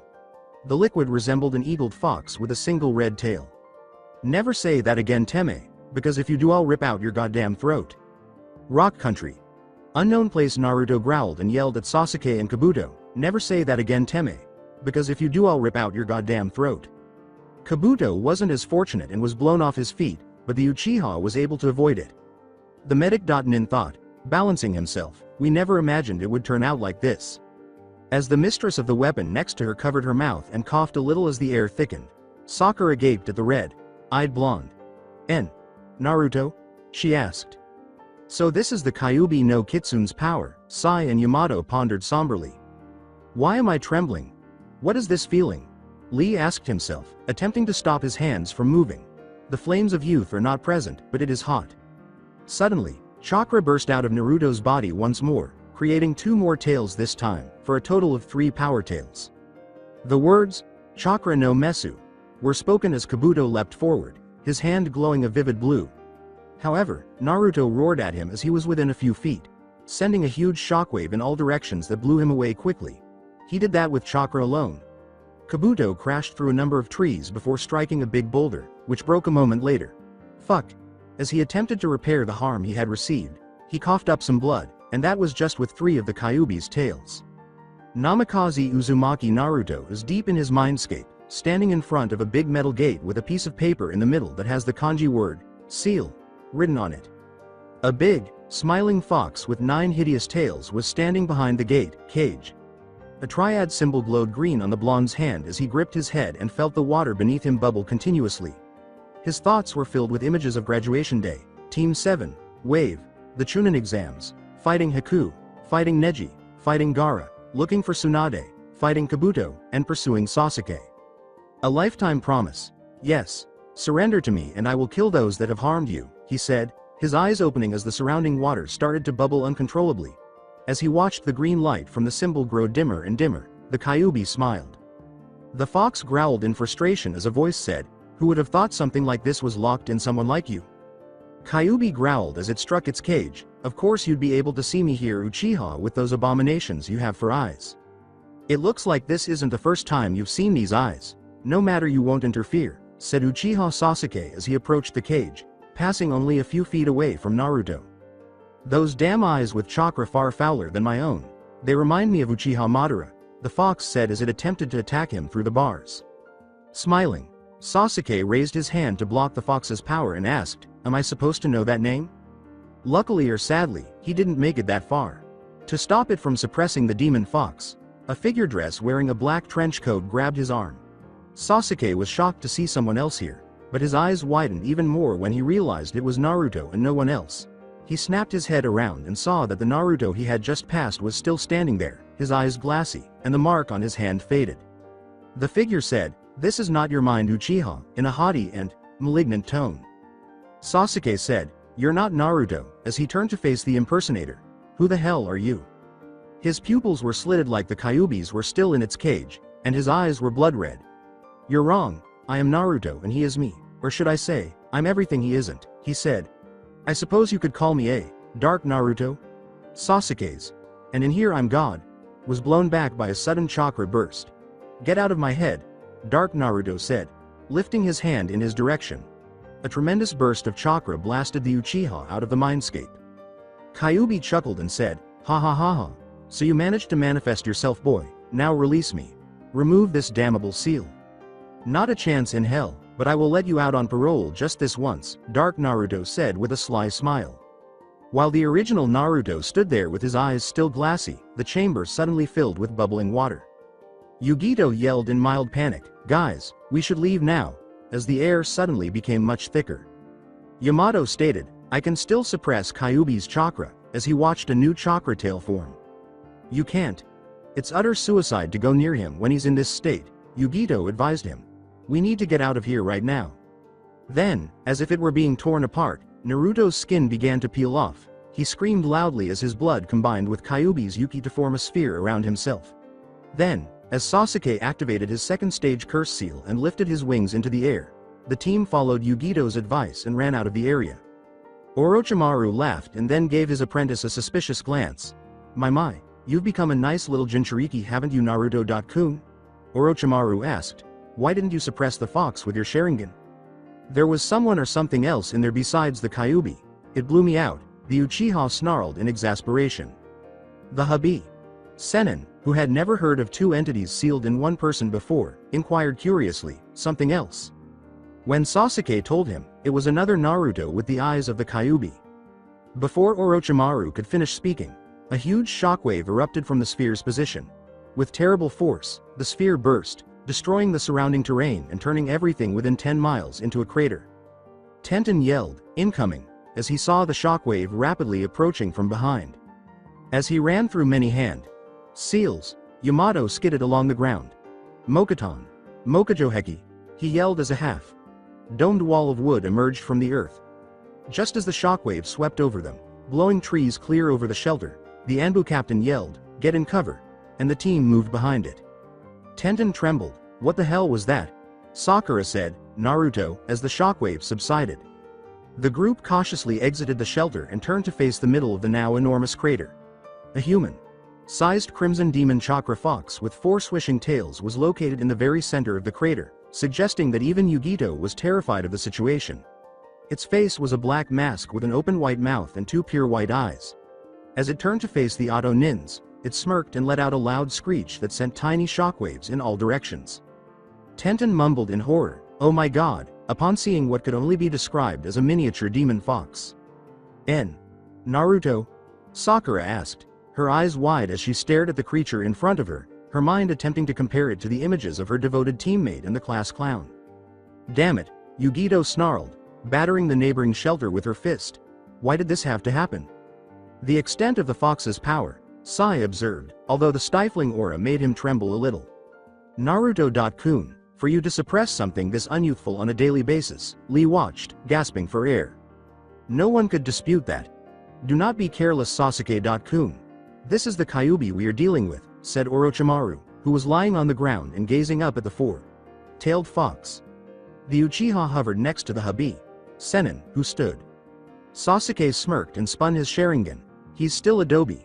Even with the Kyuubi's power he is nothing compared to me, he said. Orochimaru thought, arrogant child. Even I would be hard pressed to fight him as he is now, before returning his focus to Naruto. After roaring, the Fix raised his right arm in the air and slammed it hard against the floor. The region was engulfed in a terrible chakra explosion that sent a tremendous shockwave in all directions, accompanied by a deafening explosion and blinding light. The Konoha Kumo team was knocked off their feet by secondary shockwaves that swept across the land like water, sweeping away the trees that bordered the crater's edge. Incredible, Lee said, clearing his throat. With nothing more than a swing of an arm he sent a shockwave that large for miles. If we had been any closer, we would have been killed, Tenten said, stumbling to her feet. Yamato said, clearly this isn't a battle we can just jump into, his eyes worried. Orochimaru launched an offensive at that moment, launching a huge swarm of snakes from his mouth. Each snake slithered in the direction of the 4-tailed fox, its long sword protruding from its mouth. The snake that was aimed at him was totally destroyed when Naruto flexed his crimson hand and swiped in front of him, sending a huge shockwave in that direction. Chidori Nagashi. Uchiha Sasuke lowered himself from above and proceeded to use his electrified Kusanagi sword to stab the Jinchuriki. He yelled in exasperation. What? As his sword harmlessly ricocheted off the Jonin covered in Yuki. Naruto was knocked away before he could react when his sensei entered from the right and punched his Yuki covered face. However, a sizable portion of Yuki stretched out in midair to form an upper body, and a third hand slashed Orochimaru across his chest, dividing him in two. As Sasuke skidded away, he had to avoid Yuki's massive claws that had exploded from the ground he landed on, sending both pieces of Orochimaru flying backwards. Before Orochimaru was fully recovered, snakes sprang from both his upper and lower bodies, wrapping around one another and bringing them together. He couldn't help but snicker when he saw Naruto's extended Yuki body vanish back into itself. Large orbs of red and blue Yuki were ejected from the Kyuubified Naruto's body, and he let out a deafening screech just as Sasuke appeared at his side. The balls gathered at the tips of his chakra tails, which he positioned above his head, condensing into a black sphere of immobile chakra. Yugito gasped, "Oh no," causing her team to turn to face her. As she went on, they noticed that she had a look of fear on her face. "He's charging a jutsu I've seen before." As she watched, Tenten questioned, "How do you know?" "It's an Oni jutsu developed by the Kyuubi and the Hachibi. I saw Karabi Sensei use it once. It was unlike anything I'd ever seen," replied the Kumo Jonin. "An Oni jutsu," Yamato muttered anxiously before returning his attention to the fight. "Even for us, a direct hit would mean certain death, so, Sasuke-kun, we cannot afford to be hit by that." The chakra ball condensed into a ball no bigger than a pebble. Orochimaru advised him to jump away in order to create space between them. He swallowed it. Why would he do that? He's just making himself heavier. How can he hit us with something like that if he can barely move? Asked the Kyuubified Naruto, raising his head and opening his mouth before consuming the chakra sphere. As Tenten watched the fox swallow the ball, he said, "Hey guys, doesn't that look sort of familiar? Now that I think about it, it looks similar to the jutsu he used against Shikamaru during his Jonin exam," Sakura replied, attempting to maintain her composure. Lee said, "The Raseniki," and then his eyes widened when he saw the fox's body suddenly grow into a ball. "What is that?" he asked. Yugito remarked, "It's called the menacing ball," while she watched. "He's finished charging." The fox's first words, "Yandiko Amari," were hardly audible above a whisper, but everyone heard them and gaped in surprise. The extremely unstable ball of Yuki then blasted forward towards the two Auto Nins at tremendous speed, glowing bright red as it tore up the earth below where it traveled, followed shortly after by a tremendous explosion of chakra from the fox's mouth. So that's how, the Habi. Sennin immediately realized and executed a series of hand seals. In Kachiyose, Sanju Rashomon, 3 enormous demonic gates that should contain him burst forth from the earth between the fox and the two Auto Nins. As the sphere struck the first gate and became unstable, releasing its compressed energy, the fox grinned. Without losing power, it exploded in that one direction, producing a tremendous blast energy that destroyed all 3 gates and ripped apart the landscape. As the dust settled, it became evident that the gates had diverted some of the blast to either side of them, sparing the two Auto Nins, though they seemed a little shaken up from the assault. Orochimaru stood and gazed at the 2 canyons on either side, which represented the destructive power of the Oni jutsu. "This boy amuses me to no end," he said. "Dobi," Sasuke thought angrily as he glared at the fox, his Sharingan spinning wildly. "The Habi," Sennin said, "Sasuke-kun. We must withdraw," more as an order than a suggestion, and left, snatching Kabuto as he was leaving the crater. Reluctantly, the Uchiha ran away with them, barely avoiding the fox's massive crimson arms that protruded from its body. After saying, "Kukakuku, until next time Naruto-kun," they left. The Konoha Kumo team had to cover their ears as the fox screeched, sending tiny shockwaves in all directions. Yugito declared, "We have to stop him now," as he observed Naruto's body's chakra start to bubble once more. "If we don't, more tails are going to grow." Sakura was so terrified by the display of force that she could hardly move. But we'd never make it. He'd kill us before we got close," she said. As Yamato finished saying, "Sakura's right," Yugito leapt off the edge of the crater and rolled across the ground before running frantically in Naruto's direction, saying, "Yugito-san, wait." She avoids Naruto's turn and his attempt to intercept her with his chakra arms. More arms emerge from the outstretched arms and attempt to capture her, but she was too swift and continued to avoid them as she approached the Kyuubified Naruto's position. The Kumo Jonin yelled, "Nairu I!" to shield herself from the blast as Naruto withdrew his arms and unleashed a tremendous shockwave at her. Hai no ya. She hurled a barrage of fire arrows at the fox, but the crystal defense held and the shockwave quickly subsided. Naruto ejected dozens of tiny red and blue orbs from his body as the arrows exploded upon contact but were unable to penetrate the fox's Yuki. Yugito, aware of how deadly such a jutsu would be, noticed that the Master Sword and the Mirror Shield were lying on the ground away from her as he started to charge another menacing ball. Just as Naruto finished charging and began attacking her, she snatched up the shield. She had hardly time to raise the shield in front of her before the Yuki slug, who said, "Yanbiko Amari," sped towards her at frightening speeds. After bouncing off the shield and flying wildly through the air, the Yuki projectile exploded in a huge burst of sound and light. Cocking its hand back to send another shockwave, the fox let out a frustrated screech. As the Kyuubified Naruto sent a huge shockwave in her direction, Yugito leapt forward and grabbed the Master Sword from the ground. The Kumo Jonin yelled, "Kaizuki," as she slashed the fox's chest, knocking him back, her arm burning. Soon after, Furore K's appeared, a second Yuki body growing out of the fox and slashing at her, though she managed to avoid it. "I'm sorry about this, Naruto." She yanked out the blade as the Kyuubified Naruto screamed, flailing its tails, "Come here." She yelled, dropped the blade, and grabbed Naruto from behind. She appeared behind him, Master Sword in hand, and struck, tearing the blade straight through the Yuki like it was made of glass and burying the sword to its hilt through the fox's back out of its chest. Nairu I. Her skin was protected from the corrosive Yuki by a blue layer of crystal that prevented it from burning. She said, "Would you stop already? Get a hold of yourself, Naruto," as she mentioned his name for the first time. The black trench coat clad Naruto clenched his fist and growled in exasperation, "Damn that girl. Who the hell does she think she is?"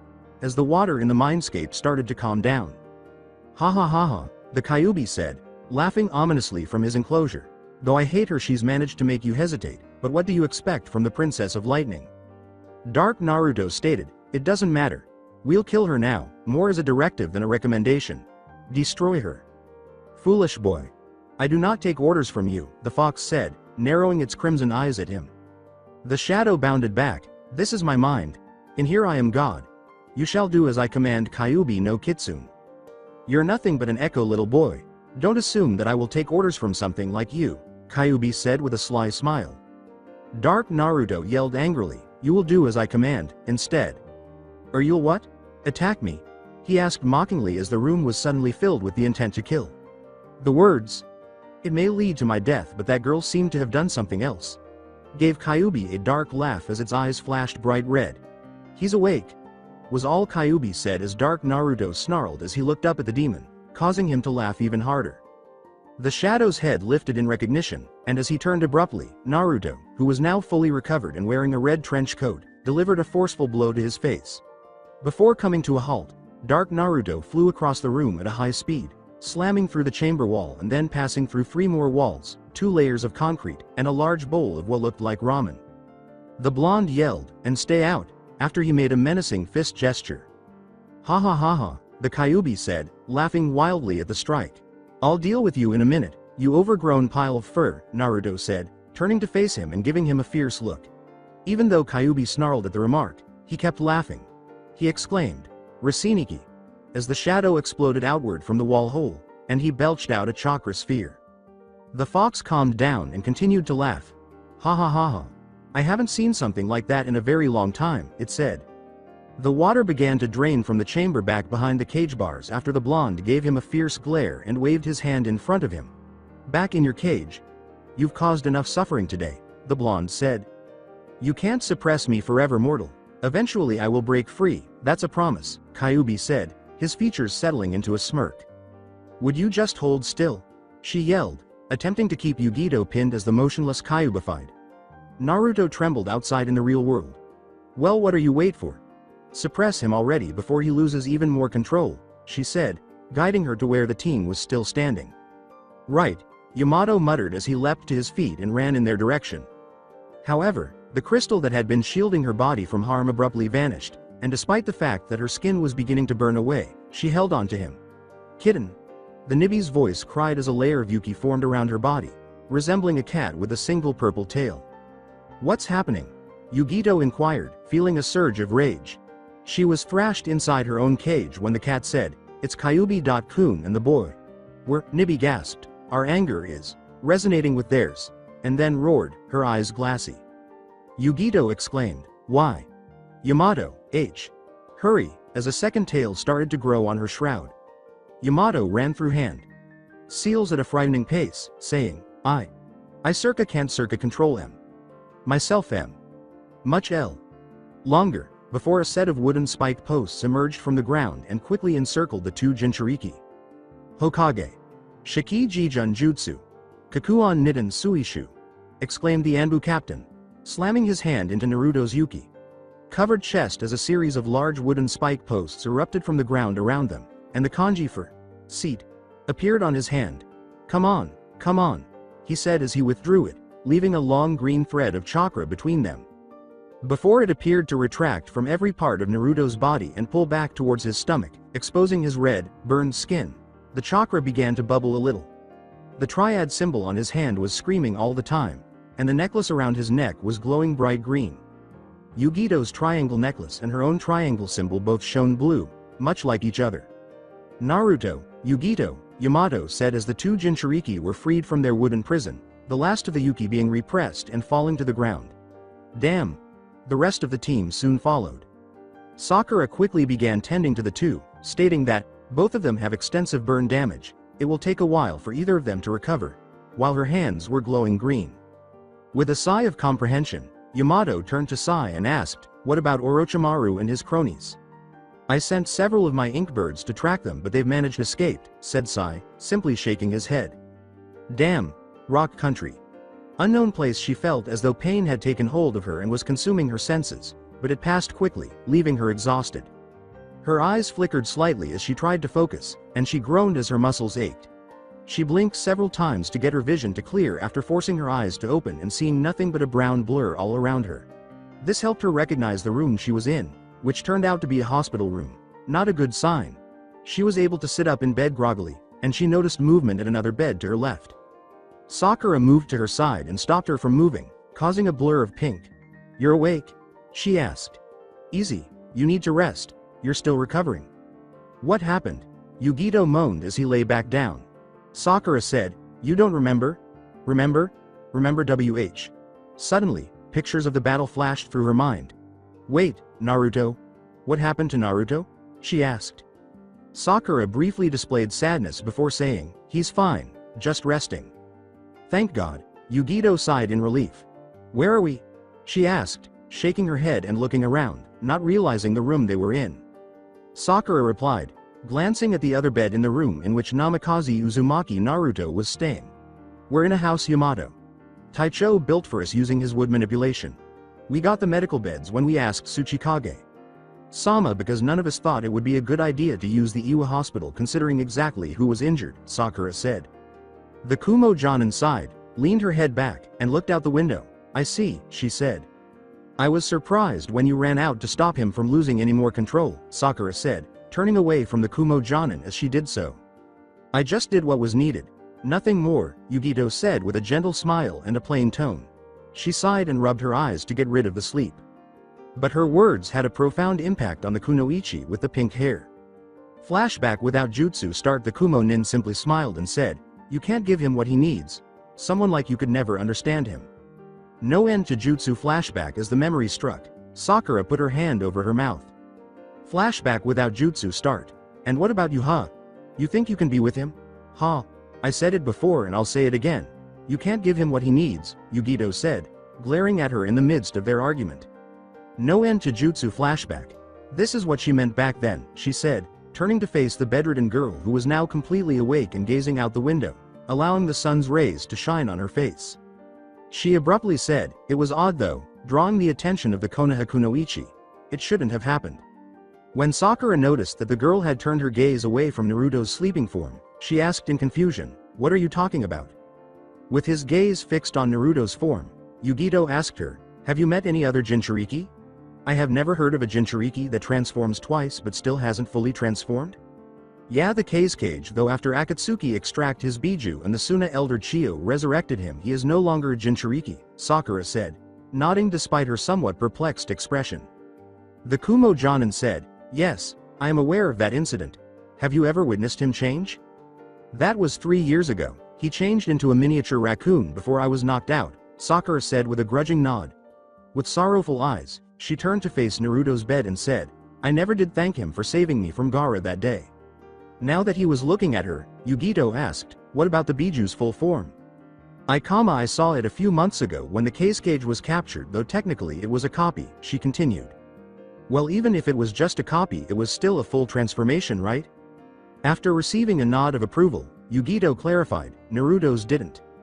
It coated him in chakra, then ripped his skin apart and turned him into a miniature demon fox with 4 tails. That shouldn't have happened. All Jinchuriki I've ever heard of form regular-tailed shrouds around their bodies before fully transforming into their Biju. Myself included. Naruto's didn't. His formed a tailed shroud, then coated himself in a combination of chakra and blood. The closest one to this I'd say would be my old sensei Karabi, but even he forms a tailed shroud, and then once he hits a set number of tails he fully transforms." Sakura shifted her gaze between the two and asked, "So what does that mean? Either Kyuubi is different even for a Biju, or he doesn't have a body anymore and is trying to create a new one using Naruto's." The pink-haired Kunoichi was greatly alarmed by the latter, "But that's not all that worries me." Unbelieving, Sakura inquired, "There's more?" When his tailed shroud resonated with mine, I could feel what he felt, and by proxy the Kyuubi itself. It was pure evil, and that in itself is impossible, Yugito said, placing her hand on her head to combat the headache she was starting to experience. Good cannot exist without evil, and evil cannot exist without good. The balance is upset if one were destroyed. They're both sides of the same coin. One cannot exist without the other, but Kyuubi's thoughts were pure evil, almost like he was incomplete. "If what you say is true, then where is the other half of the Kyuubi?" Sakura asked, looking at her bewildered but gaining the gist. After saying, "I don't know, and that's what worries me," Yugito turned to face the window. After that, everything had abruptly become quiet. Sakura said softly, "I guess I owe you an apology," after a half-hour of silence. "I'm sorry. What did you say?" Yugito asked, staring at her in shock. "You were right.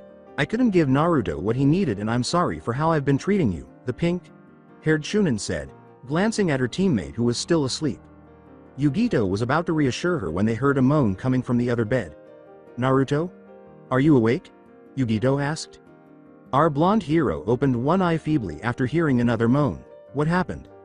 Sakura said to him, "You've been out for 2 days, Yubaka.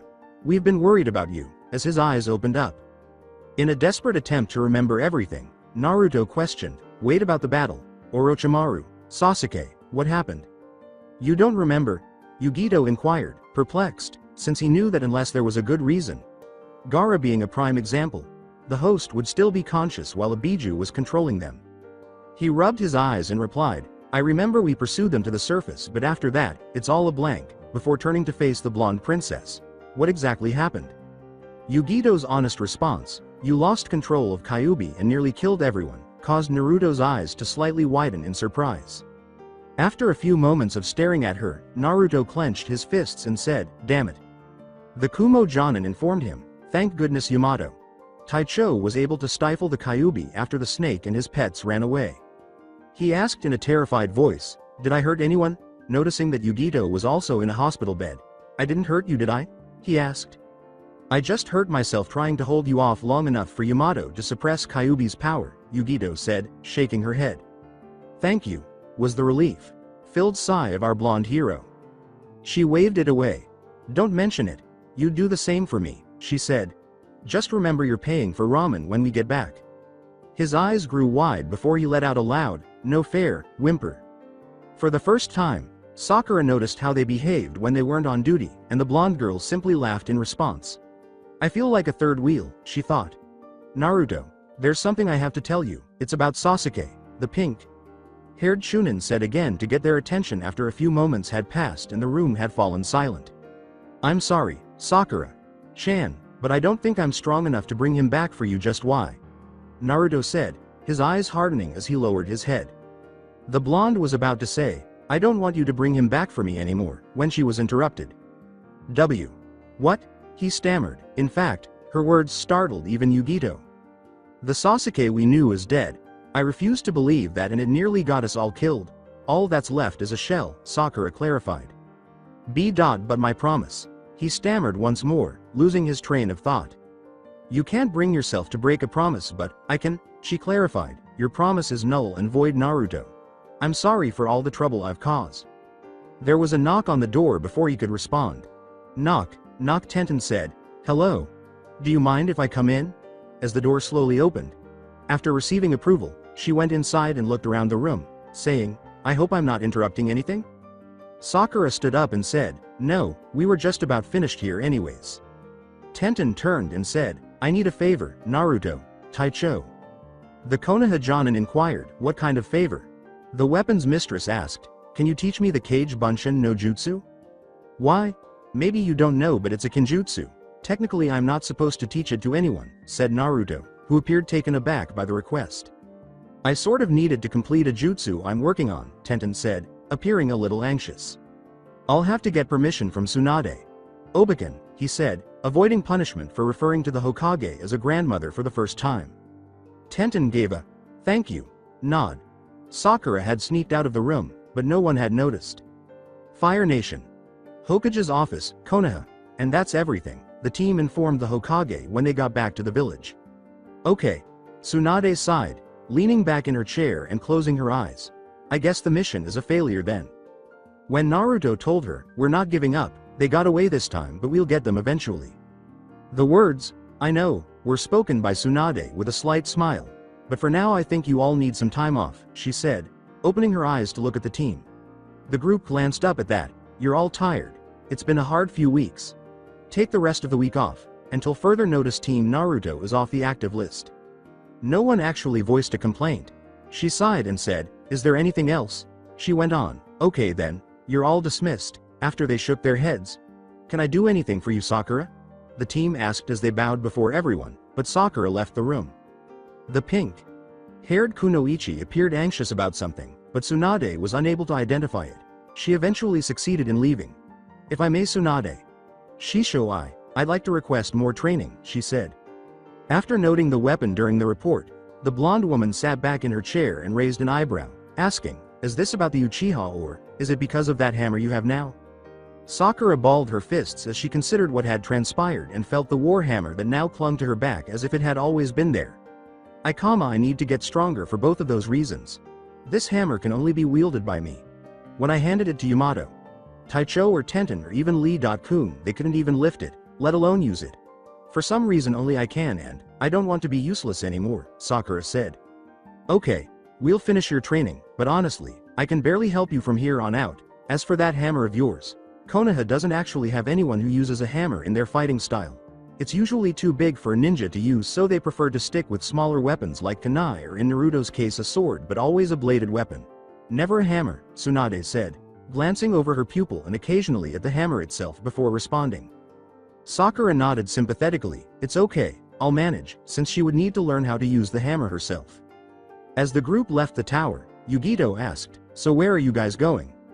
Tenten replied, Lee and I are going to see how Neji.Kun and his new team are doing, after glancing at her green-clad teammate.